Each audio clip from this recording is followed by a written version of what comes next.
LeBron James had quietly met with the entire Cavaliers front office in Akron, and almost nobody knew. But a viral clip just brought that secret meeting into the spotlight. So, what actually happened in that room, and why did Cleveland still lose him to the Philadelphia 76ers? Let me catch you up. The clip that caught an agent off guard. The whole story started on an episode of Game Over. Rich Paul was sitting down with Max Kellerman when NBA insider Shams Charania brought up something almost nobody knew had happened. At first, it sounded like a simple guessing game. You tell me, Rich, if I'm right or wrong. Is it the Cavs front office group, Kobe Altman, Brandon Weems, the Gilbert family? Paul still hadn't caught on. He had no idea where Shams was going with it. Then Shams finally revealed what he was talking about. Meeting with LeBron in Akron in early July. Is that the loaf of bread you're talking about? That single sentence changed everything. Paul's expression immediately shifted. Early July? Wait a minute. How did you know about that? I couldn't say.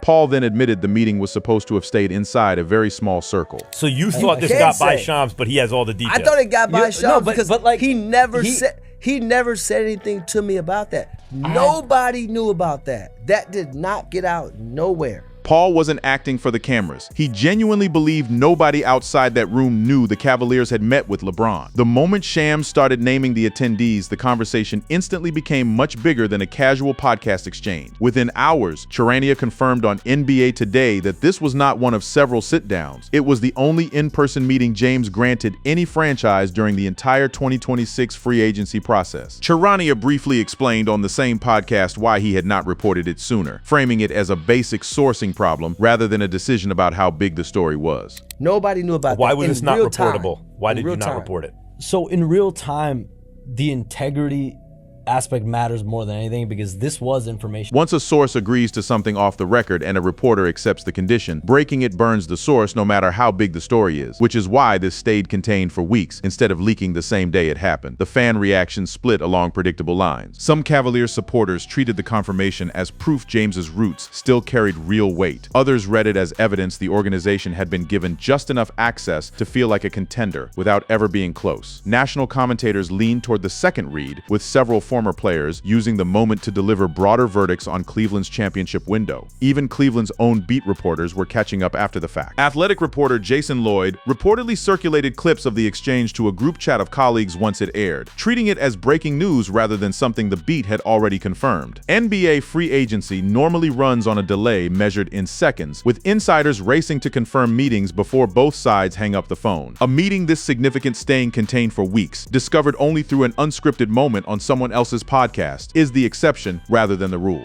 On a separate reaction show, one analyst tied the secrecy to a familiar pattern in how James handles his biggest Cleveland decision. How did you not know? Yeah, right. Like, how did you not know? And Griff's like, we didn't know. We didn't know. That's why they hired David Blatt. James's 2014 return blindsided the same organization the same way, down to a front office scrambling on a coaching hire with no warning he was coming back. The Akron meeting fits a pattern more than a decade old. Inside the Akron meeting.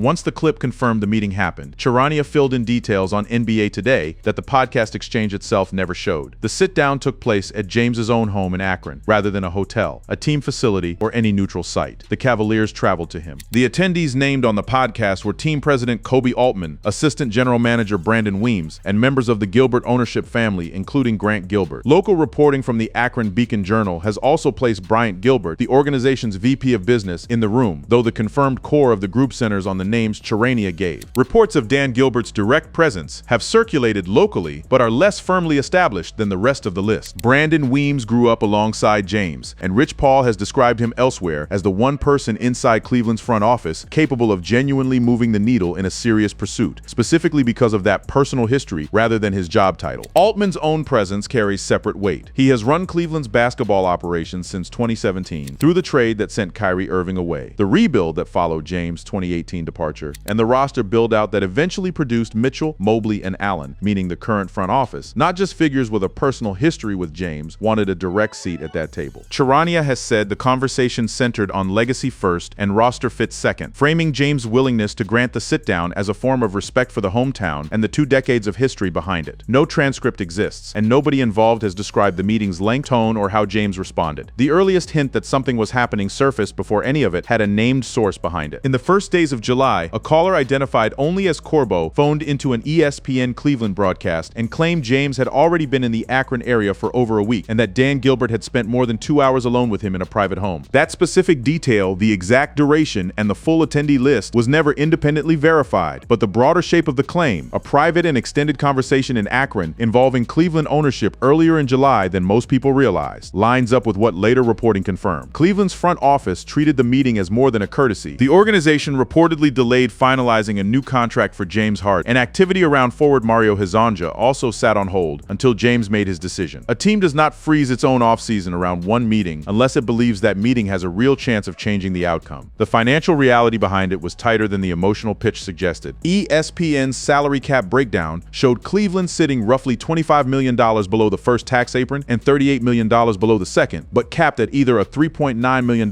veterans minimum exception or a $6.1 million tax mid-level, unless the front office traded Max Strus or Dennis Schroeder to open more room. Even a completely successful Akron meeting was never going to translate into Cleveland outbidding anyone. The best the front office could offer financially was close to what James ultimately accepted from Philadelphia anyway. The meeting was never about money. It was about giving James one more look before he ruled the organization out. While 4 other front offices ran entirely different campaigns from hundreds of miles away, unaware Cleveland had already gotten the one thing they all wanted. The other suitors working the fawns.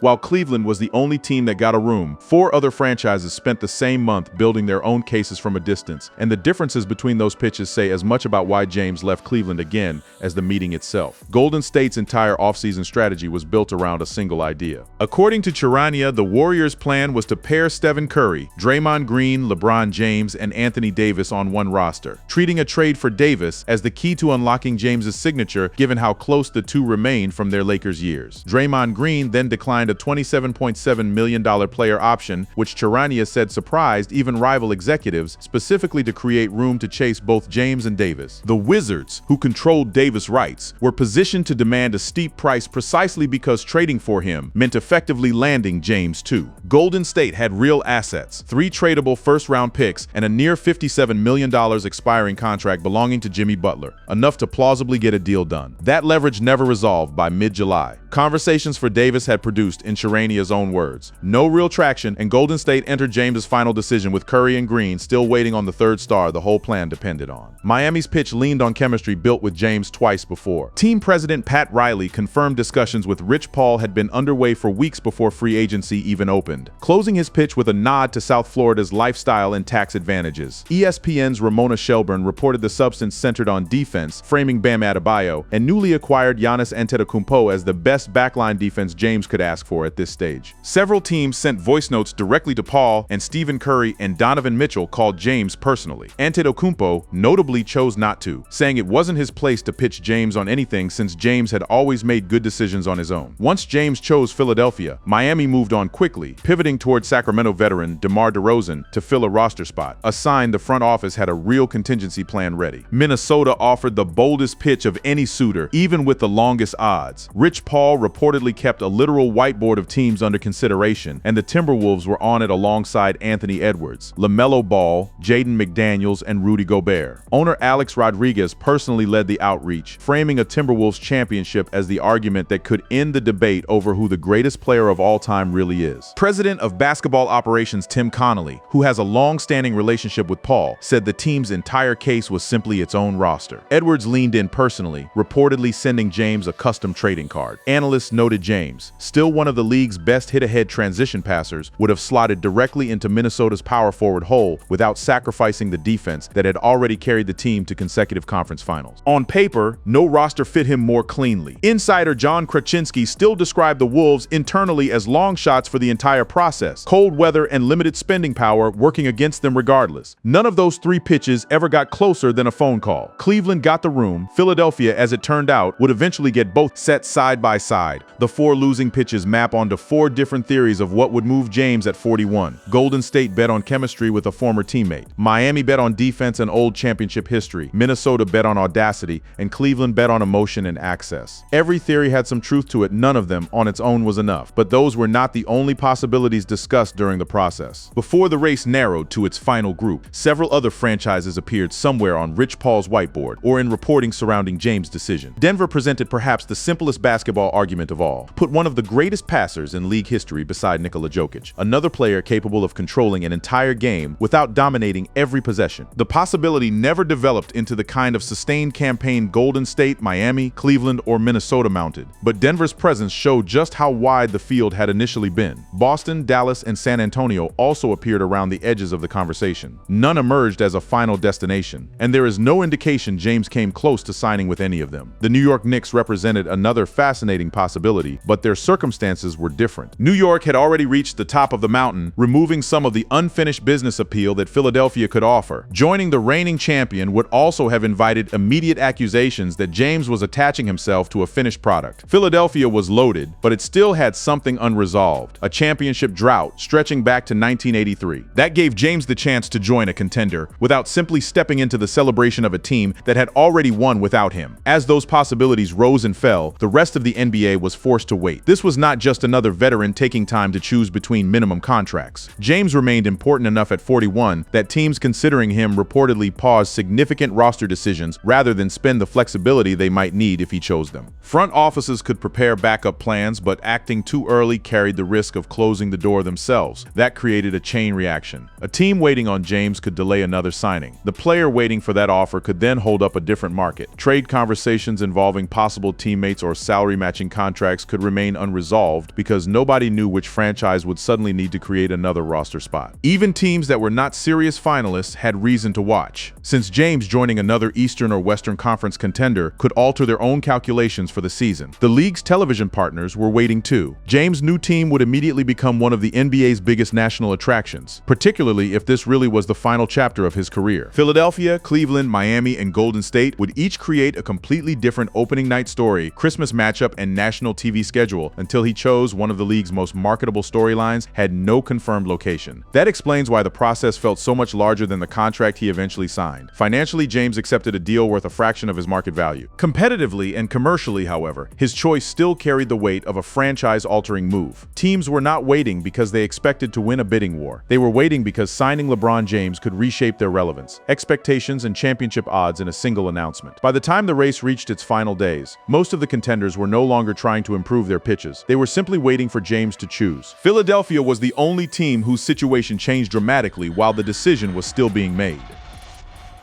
How the decision actually evolved.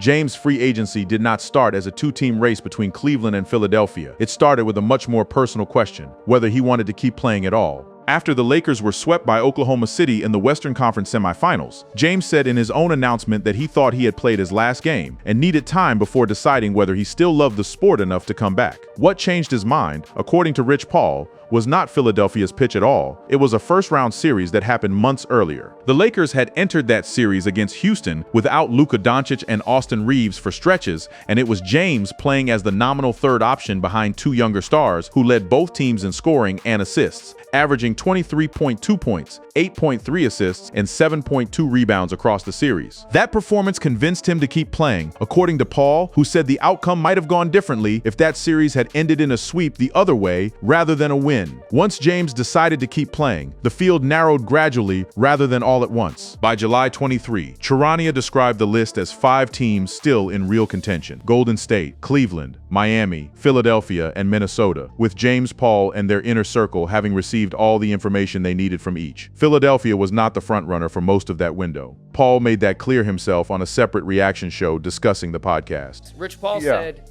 we weren't considering Philadelphia until they acquired Jaylen Brown. Right. It did not end there. And Yes. I'm curious on the timing of all this because, so they say in the podcast that LeBron met with the Cavs in early July. Well, the Jaylen Brown trade went down July 6th. The Sixers' recruitment only intensified once that trade landed at the start of July, and Philadelphia's roster suddenly demanded serious consideration. Joel Embiid's role in that recruitment went further than most public reporting captured. Charania has said Embiid personally spoke with James multiple times during the process, working to address what league sources described as James's real concern about Embiid's own durability. A fair question for a center who has missed more games in his career than he has played. What ultimately helped ease that concern, according to Paul, was Embiid's condition heading into the summer itself. Paul said Embiid had avoided any off-season surgery for the first time in years and was, in Paul's words, doing a hell of a job staying healthy through the summer program. A detail that mattered more to James than any recruiting pitch Embiid could have made verbally. James ultimately chose to sign anyway, and one league source close to the situation suggested that how the partnership works out in Philadelphia may come down to Embiid staying healthy more than anything else on the roster. Nothing about the pace was accidental. Weeks before Philadelphia became the frontrunner, Paul made clear James was not going to be rushed, brushing off people in his own orbit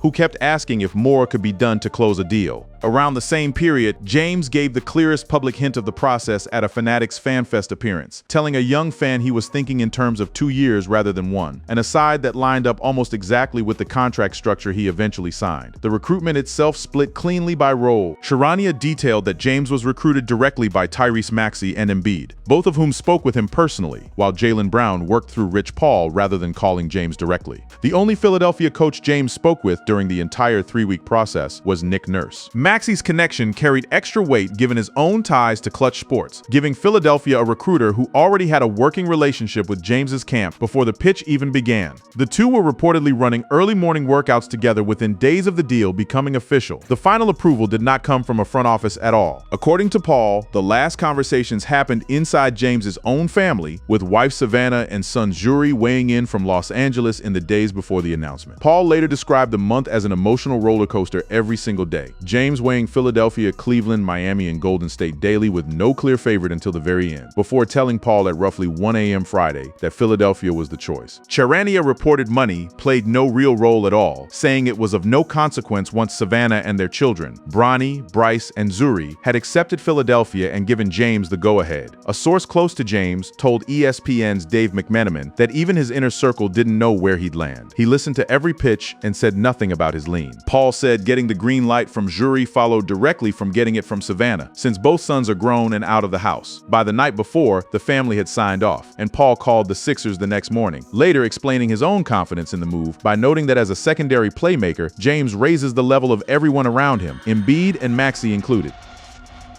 Why Philadelphia won and what it cost. Add up the separate threads and Philadelphia's case becomes clear. A roster that improved mid-process dramatically. 2 internal recruiters James already trusted, a coach he actually wanted to talk to, and a contract structure that fit Philadelphia's cap situation in a way it never fit Cleveland's. NBA insider Mark Stein reported one more advantage that had nothing to do with basketball at all. Philadelphia's proximity to New York City turned out to be a genuine lifestyle draw, giving James easier access to the media, business, and entertainment opportunities he has cultivated for years in a way none of Cleveland, Miami, Minnesota, or the Bay Area could match as easily. None of the other 4 finalists could match all of that at once. Golden State had the Curry relationship but never closed the Davis trade that its own plan depended on. Miami had history and a genuine defensive pitch, but no move on the level of the Jaylen Brown trade to change the calculus. Minnesota had arguably the cleanest on-court fit of anyone, according to several analysts, but never shook the long shot label insiders gave it from the start. Cleveland had the meeting, the history, and a front office willing to freeze its own offseason around the possibility,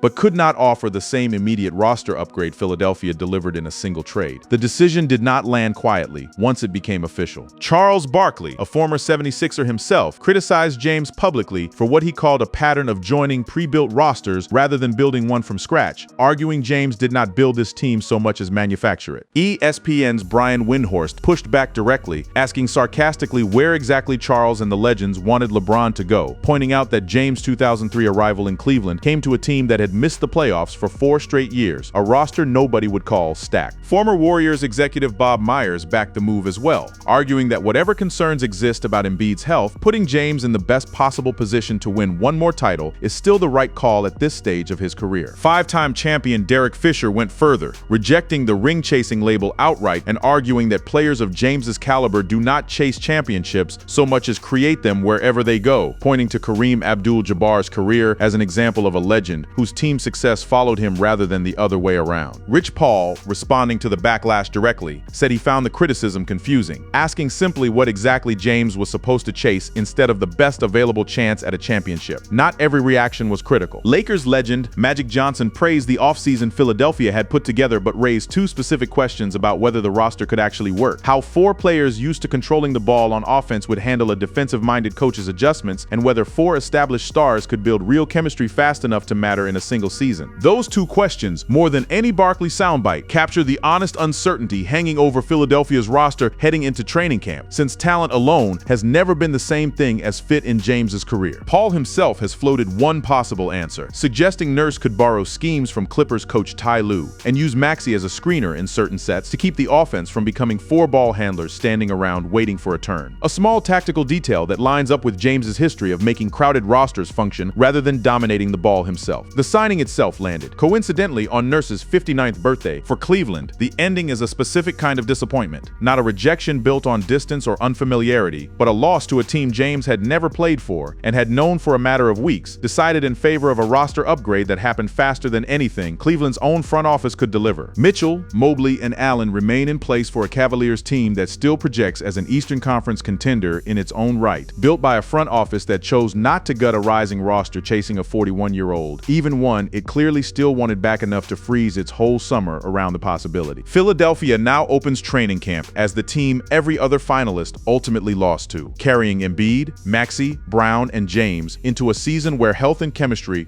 not recruitment, become the deciding questions. The meeting in Akron did not fail because Cleveland did anything wrong. It simply ran into a version of free agency where James was choosing between 5 real options for weeks, weighing a defensive-minded reunion in Miami, a super team gamble in Golden State that never fully materialized, a long shot pitch from Minnesota, and a hometown case from Cleveland that could not move as fast as Philadelphia did. The team that changed the fastest, not the team with the deepest history, ended up winning him. The stakes extend past this season. James is already the league's all-time leading scorer, and his 24th year with a real chance at a 25th if he exercises his player option pushes his career into territory no other player has approached. Philadelphia becomes the 4th franchise he has represented while chasing a title, after Cleveland, Miami, and the Lakers. That context is part of why the Akron meeting became a story worth telling. It was never only about which team he'd play for next. It was about which organization got a seat in that conversation. And for one summer, Cleveland got exactly that, even without the answer it wanted. Thanks for watching. Check out other cards on the screen.